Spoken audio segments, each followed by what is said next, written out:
In today's video, I'm going to show you how to set a trailing stop loss on Binance futures. Whether you're trading futures to manage risk or you simply want to protect your profits automatically while the market moves, this simple step-by-step guide will walk you through everything you need to know so you can trade with more confidence. First, open your Binance app and go to the Futures section. Once you're there, make sure you're comfortable navigating this area because this is where you'll manage your trades and positions. Look for an open position you already have or enter a new futures trade if you haven't opened one yet. Follow along carefully here so you don't miss any important options. Next, tap on your active position and click on the option labeled Close. When this menu opens, you'll see several choices designed to help you manage risk and exit trades smartly.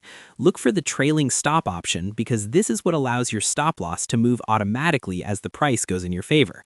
Don't worry, the on-screen layout is very user-friendly and easy to understand. To make the process smoother, here are a few quick tips. Make sure your position size is correct, you understand whether you're in a long or short trade, and you know how volatile the market is.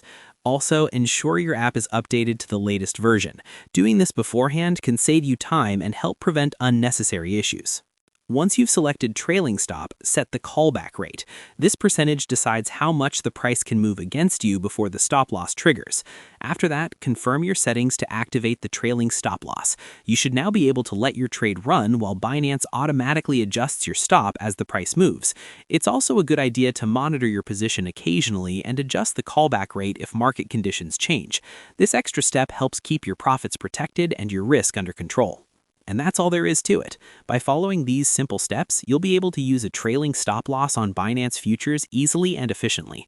Thanks for watching, and I hope you found this tutorial helpful. If this helped you out, feel free to share it with other traders who want better risk management. Why not help someone trade smarter today?